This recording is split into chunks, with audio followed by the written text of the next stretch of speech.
Во оваа колективна трагедија да покажеме национално единство во тагувањето и највисоко ниво на самосвест. Емпатијата во оваа најдлабока тага сега е најважна, а сензационализмот само ја поткопува социјалната кохезија на општеството. Апелираат психолозите за денешниот ден на кој испративме 59 млади сограѓани во вечноста. Повеќе би сакал да нагласам да се дозволи емоционална експресија на тагата, бидејќи не можете да го запрете тоа што не може да го запре човечката душа.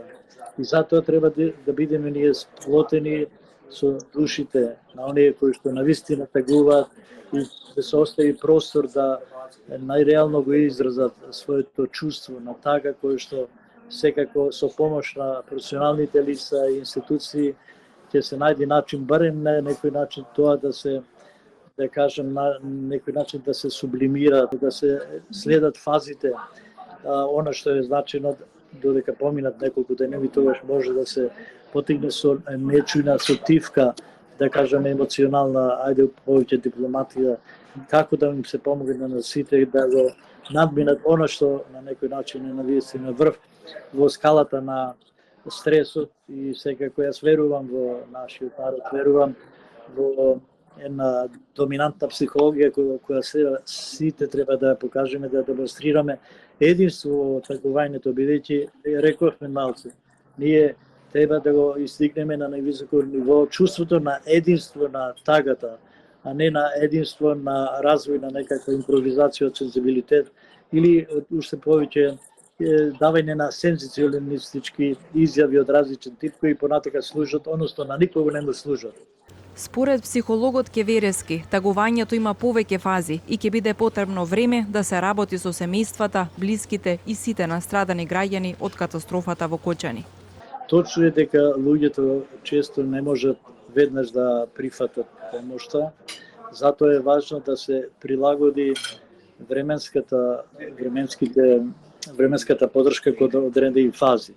Например, во првите неколку денови или часови е неопходно присуство со најблиските. Не треба да се форсира разговор од некаков тип, да се даде тишината да зборува повеќе и да се почувствуваат сигурноста од другата страна. После неколку денови тогаш може да се понуда емоционална и практична помош, луѓето да се слушаат без некаква поддршка и некаква во долгорочна смисла мислам дека треба да се овозможи психолошка поддршка во помагање во процесот на тагување и сеќавање.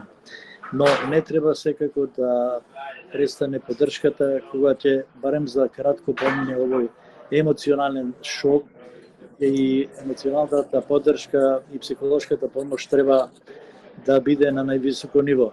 Но она што би сакал да апелирам и до јавноста, и до институциите е тоа да се одбегнуваат состојби или презентирање на сензационалистички изјави кои што ништо не предонесуваат, туку ја зголемуваат и националната и институционалната конфузија.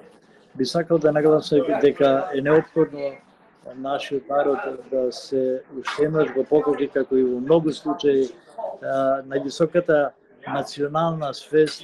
Оваа колективна трагедија ја чувствуваат и децата и најстарите, да дозволиме достоинствено да ја истагуваме како општество, покажувајќи емпатија и солидарност, препорачуваат психолозите. Во пружање на целосна психолошка помош и поддршка се вклучија и клиниката за психијатрија, како и комората на психолози.